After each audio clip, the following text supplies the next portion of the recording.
value comes from production. So we think we need to make money. But if you just focus on that and you don't have any relationships and you don't have any hobbies and your body feels like shit, it's not very pleasurable. In order to be happy and fulfilled, you've got to have more than just a work cycle. Like, fulfillment is this interesting thing. It cannot be gotten. It cannot be obtained. You must be fulfilled from within. LFG, man, we got Ezra Firestone. He's hosting this whole ATO affiliate takeover. ATO, man, how you liking this shit so far? I never want to come to these things. However, whenever I do, I'm like, man, I should be fucking going to these. It's good. You meet people, you get a different perspective, you get energy, so it feels good. You're aspirational for a lot of people that get into this industry, right? You got companies doing, high 8 figures, the 9 figures. So we're doing a couple $100 million a year, but I'm some bum off a couch in Brooklyn, okay? I started working a full-time job. I didn't make it out of high school. I don't come from money. I bootstrapped my way. So I did it from like do-it-yourself entrepreneur all the way to like then building a team, scaling, and now I invest and advise. You really value balance, and that's like a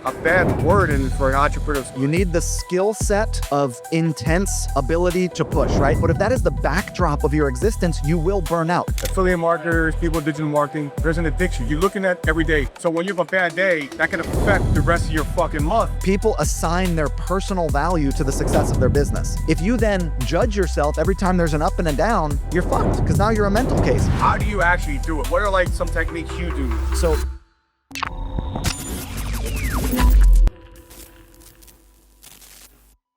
LFG, man, we need to do, usually we do 20, 30, 40 minute, 3-hour interviews. We're doing 50 minutes, but this 50 minutes, we work every fucking single second. We got Ezra Firestone. We got the fight stuff rolling out, bam, bam, bam. He said he's hosting this whole ATO affiliate takeover. He's cursing on stage. He don't give a fuck. He knows motion creates emotion. It's great to have you here. thanks, brother. Happy to be here. Fucking face. If you've been in e-com, you've been in this space, you know who the fuck this guy is. Need the introduction. Bro, I love the energy. I'm all about energy. Fantastic. ATO, man. How you liking this shit so far? I feel like, bro, it's intimate. It's a great crowd. Something happens when you step out of your daily routine. You know, in your life, you're taking out the trash, you're watching the kid, you're cleaning the dog. It's like you can step out of that, and then you put all your attention on growing your business, all your attention on networking, meeting people, and you can make like the kind of progress that would take you months at home in like a day, because it's directed, focused attention. I never want to come to these things. I'm always like, why? I realized I saw you one, maybe my first. I never want to go to these events. However, whenever I do, I'm like, man, I should be fucking going to these. It's good. You meet people, you get a different perspective, you get energy, so it feels good. Yeah, so let's talk about the stage you're in right now, right? Because I think you're aspirational for a lot of people that get into this industry, right? You got companies doing, high 8 figures, the 9 figures, and $40 million for one brand. I mean, so what's the stage you're at right now, man? And what do you? So we're doing a couple $100 million a year. Wow. But I'm some bum off a couch in Brooklyn, okay? I started working a full-time job. I didn't make it out of high school. I don't come from money. I bootstrapped my way. So I did it from like do-it-yourself entrepreneur all the way to like then building a team, scaling, and now I invest and advise. Like, I'm no longer operating. So I kind of traveled the whole spectrum, went bankrupt a couple times, didn't pay my taxes, did all the stupid shit. Thankfully, when I was younger, you could do that when you don't want to make those mistakes when you have a lot of money, because it's very costly. But where I'm at now is like, it's not like what people do is they compare themselves to other people. And there's that saying, comparison is the thief of joy. It's like, wherever you are is a good spot, as long as you keep going. The secret is consistency. Show up every day with a positive attitude, put your energy in the direction of your goals, take some action. It doesn't have to be a lot.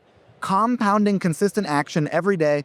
I've been doing it 20 years. Yeah, I made it. I'm making a lot of money. I'm having success. I'm feeling good. But you know what's interesting is I know a lot of people who are rich and miserable, overworked, underfucked, overwhelmed, staying up all night. So it's like, how much fun is it if you make a bunch of money, but you hate what you're fucking doing and you feel shitty about the products you're selling? It's like, I believe the perfect business is actually probably about $5 to $10 million a year at about a 20% profit margin, because you are at that point, your team's not too big, the stress isn't too high. How much money do you really need? Do you need more than $1 million a year? What the fuck are you doing? Probably not. So I just bought a little brand, an Amazon brand, 50 grand a year. I put an operator in, they're running it. We're at about 500K a year later. I'm happy with that. Beautiful little brand. That'll pay for my dad's life. I don't need more than that. Scale is this like demon that everyone will tell you it's gonna be bigger if you get better. You gotta make more money. It's like, dude, if you can't be happy here and now, you won't be happy there and then. There is no amount of money you will make. There's nothing that will do it for you. You'll be the same motherfucker chasing the same thing when you make money. So you got to figure out how to enjoy your life. Like for me, it was when I grew up, MTV Cribs was on the TV. Motherfuckers would open their fridge and there'd be beverages and Lunchables, and I opened my fridge, we didn't have shit. So I pack my fridge full of beverages. I got little cans, I got kombucha, I got all kinds of shit. Oh, every time I open my fridge, I feel like I made it. Because it doesn't have to be big things. Like you got to figure out how to enjoy the life that you're having in this moment. And then when you get there, you will also be able to enjoy that. But if you can't enjoy now, you won't enjoy there. There's a new endeavor called Roofs in the Box. It's just, man, from day one, it's taken off. When I first started getting into the roofing industry, what was happening was my fixed costs were always there. And so for me, I was looking at how can we kind of, one, save on these costs, and then two, how do I not lay people off during down times? But also maybe even the ability to pocket more money during the slow season or even the peak season. Since we've done this before, like with our lead gen companies where we have virtual staffing and from Argentina or Colombia, I'm like, why don't we do the same thing in the construction business? Now, once we figured it out, we reduced their fixed cost by 70%. And so now during the downtime, they have real seasoned veteran type of players. But during the uptime, they pocket 70% of their operational costs are now going back in their pocket. And then when it's time to scale, they have the back end prepared, already ready to go to help them like lift off. Depending on what state you're in, you're averaging about 12.5% on what you pay out on taxes, insurance, all the different insurances that you have to pay out, right? So yeah, you don't have to pay out unemployment, you don't have to pay out FICA insurance, Medicare, Social Security, the things that business owners have to eat. Roofs in the Box is not just limited to roofing or home improvement companies. You can use it for any services, right? You can use it for IT. We use them internally for data sales, for hygiene, for analytics. It doesn't even matter what the vertical is. Like business in the box at the end of the day. Pretty much, yeah. Where you said it's so powerful, you reminded me of something. I talked to someone, I paid my day away. Guy was doing $500 million of revenue. Bought out more companies, he got bought out like 10 lot of money, man. And he was asking me about my business. I don't even know, I met him at Affiliate World in Barcelona 2 years ago, right? And then he's doing some programs like, hey, how much revenue maybe? And my revenue that year was maybe like 25, 30 million. And he was like, bro, I wouldn't trade anything to think you're Go back to that. I don't want to be at 500 million. Because I'm getting fucking sued, I'm doing this, I'm doing that. And I heard that, I'm like, are you fucking serious? I want to be in his fucking spot. Yeah. And then James Van Elswick, who you and I both know, he spoke on stage right now. He gave such a powerful speech about telehealth and why isn't you guys like, listen, you're never rich enough, you're never good looking enough, you're never skiggy enough. I'm like, bro, that's the fucking problem. So it's like a double-edged sword with the social media. You see Instagram, you see this person, that person, they always fucking compare. So I'm glad I couldn't put into words the way you did articulate it, but what you said was fucking perfect. So it's like a gift and a curse. That's how we make our money too, right? So where the fuck you find that balance, man, you know? I think it's like, so we're men, right? And we are told by society that our value comes from production. The same way women are told that their value comes from youth and beauty. So women doubt their attractiveness and men doubt their ability to produce. And we always think we need to produce more. It's why George Clooney can be like 75 years old with a 20-year-old love interest in a movie because he's rich, he's famous. You get like an old broke guy that's not gonna have that. So we think we need to make money, and that's like conditioned into us. But if you just focus on that and you don't have any relationships and you don't have any hobbies and your body feels like shit, it's like, it's not very pleasurable. You want a whole, you can't extract one piece. You need the whole thing. In order to be happy and fulfilled, you've got to have more than just a work cycle. Like fulfillment is this interesting thing. It cannot be gotten. It cannot be obtained. You must be fulfilled from within. It's an internal, it's an inside job. It's a mental state. And it comes from feeling like you have purpose in the world, having a social connection, feeling good in your body, feeling like what you're doing is meaningful, having some kind of meaningful way to produce and take care of your family and community. Like it's all a part of it, but we ignore everything societally and focus only on production. And it's like, look at those people, they're not happy. So what I want is to be happy. And part of that is to win at work, but it's not the only thing. Yeah, I love what you say. I didn't know this is the direction we're going to take, but I love it. So one thing I want to talk about, so just, obviously I know I was in weird talk and I was reading about you. You really value balance. And that's like a bad word and for entrepreneurs. People, like you hear so many people, and it's true, I think when you start, you got to like push and obsess and like go crazy. So you lose balance in the beginning to make some money. But you talk about you need the skill set of intense ability to push, right? You have to be able to sometimes work a 10 or 12-hour day for a week while you're launching something. But if that is the backdrop of your existence, you will burn out. You know, the most common experience for entrepreneurs is burnout. Overwhelm, overwork, their body falls apart, their relationships fall apart, they get addicted to substances. We all have gone through it as entrepreneurs. At some point, you have a burnout experience.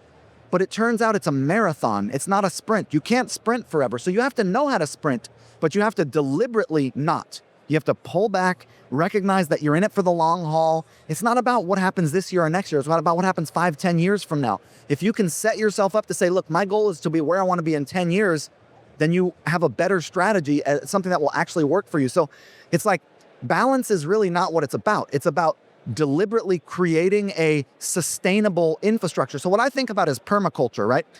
Permaculture is this concept in gardening where you reuse all the resources. You capture the rainwater, you water the garden. You take the chicken shit, you use it for the compost. So I look around at everything that I have available to me and I try to use it. I take my content from my e-commerce businesses, I put it on my blog, I share it with business owners. I take the money I make from that, I put it back into the e-commerce businesses. I open source what's working in the e-commerce businesses, I make it as software. Like I'm trying to use everything I can to make it all work. And it's like, the goal is not necessarily balance, it's longevity. And it turns out, if you want longevity, you can't burn out. And going super hard leads to burnout. So you need some kind of a system for longevity. Yeah, you're right. Listen, I know there's so many stories of people like, I'll pay, bro. How do you want? And I know millions of dollars and then they overdose. And I don't think they do it intentionally. They just don't. But to sustain that lifestyle, you're on pills, you're on uppers, you're on downers, you're on all-arounders. It's not going to last. It's like, So the point is that, obviously I think that affiliate marketers, people in digital marketing, you look, there's an addiction. You're looking at every day. You click it. How much am I up? What I'm down, right? You click it, like, it's dopamine. So when you have a bad day, that can affect the rest of your fucking month, right? well, here's what it is. And this goes back to men being valued for their ability to produce, is people assign their personal value to the success of their business, right? And it's like, for me, the way that I view myself and my personal value in my own self is like, am I walking through the world in integrity with my own moral compass? How do I feel about my contributions to my family, my community, and society? Am I like doing good? Am I offering a contribution of spirit to the world? And if I feel yes, I feel good with my wife, we're having fun, we're in communication. Doesn't mean you're not gonna have conflict, but like, then I'm happy. And it's like, I don't care, I've been broke, I could be broke again. The businesses go up, they go down. It doesn't affect how I feel about myself because my personal value is equated to how I feel about how I'm showing up in the world. And if you can make that switch, it makes it easier to be successful in business because now it's like you can handle the ups and downs. Business is gonna fucking fail. It's gonna go up, it's gonna go down, there's gonna be chaos, there's gonna be intensity, it's gonna be good, it's gonna be bad. Like, that is entrepreneurship. You're not getting out of that. So if you then judge yourself every time there's an up and a down, you're fucked because now you're a mental case. You gotta be able to navigate that intensity and say, okay, this is what I signed up for. What do we do now? When I first heard of roofs in a box, I thought, no way could everything be combined in one platform, from your CRM to AI to even virtual assistant helping manage all these things together. It has completely changed my business and I couldn't be where I'm at without it. So over the last 8 months or so, I've saved at least $1 million on what it would cost salary-wise to hire the engineer. I wouldn't have been able to do what I've done without roofs in a box, or be able to do what I am currently doing without roofs in a box. If you are looking to scale, get your business organized, or get it ready to sell, definitely want to give Roofs in a Box a call. They'll get everything tightened up, get you set up to do whatever you need to do for a fraction of the cost. Not everybody's got $1 million just laying around. Hire operations managers and have their own call center. So give Roofs in a Box a call, they'll get it taken care of. How do you actually do it? We said it, but what are like some techniques you do daily? I would imagine it's like meditation, but what do you do exactly? I mean, look, so human beings are chasing consciousness alteration. Take a 3-year-old, the first fucking thing they do is spin in circles to get high. They figure out how to modify their consciousness. We're looking for ways to get high. You can get high through exercise. You can get high through meditation. You can get high through breath work. You can get high through plant medicines and marijuana and alcohol. A lot of different ways to get high. You gotta find what lights you up, what makes you happy. I do all kinds of shit. I have hobbies. I do jujitsu. I do breath work. I run. I garden. I live on a big piece of land. I sit by my river. I hang out with my wife. I do all kinds of stuff that is like outside of my work life. You know, there's it's maybe Murphy's Law. It's Murphy, Oliver, or Parkinson, one of those 3 fucking guys. The law says this: work will fill the time that you give it. So if you can figure out, this is the hardest thing for entrepreneurs, but if you can figure out truly how to set a boundary, because your phone's with you at all times, your computer's with you at all times, you're thinking about it. They did a study in Stanford, and it said they measured the brain waves of business owners looking at their logos, and they measured the brain waves of parents looking at their children. It lights up in the same place. You love your business. You're attached to it emotionally. You love it like a child. And so if you can truly figure out, I start work at 10 a.m., I stop at 5 p.m., period. Before 10, I'm working out. I'm hanging out with my lady. I'm cooking breakfast. After 5, I'm going through hobbies. I'm hanging out with my friends. If you can actually set boundaries, you'll be, and look, you're going to break them sometimes when you're in a launch or something, but it truly actually makes your work more effective. You get more done in less time, because what happens also is you run out of willpower. So by 7 p.m., 8 p.m., you're not very effective anyways. And people just work long. They think long, hard work is better. I can tell you, as somebody who has been more successful than most, and there's no reason I should be. I'm uneducated. I grew up on a hippie commune. I don't have any, I just figured out how to show up consistently and truly work during the times that I say I'm going to work, and then not otherwise. And it's like, that creates longevity. That creates a system to where you can show up and move forward. And the other thing is, when I was younger, I had a hard time with this. Ask for help. We all have blind spots. Not like you know everything. I don't know everything. When you don't know something, don't have an ego about it. I used to not want to ask for help because it would be admitting that I didn't know. Now I'm like, if I need help with something, I go find whoever knows. Hey, can you come help me? And what we do is we'll say, who is the best in the world at X product launches? Hey, can you come? Can we pay you $8,000 and you coach us? Tell us what to do.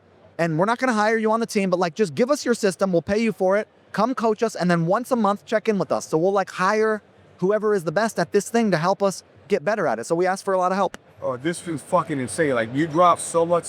Normally you do 30, 40, 50, 60, whatever, long podcast. Just 13, 14, 50 minutes. Just say, guys, listen to this shit. Repeat it. Fucking amazing. I'm so glad you made the time. He's a man of his word. He's on stage. He's limited for time. He made a commitment. He'd be here. You're here, John Castle, my friend's podcast.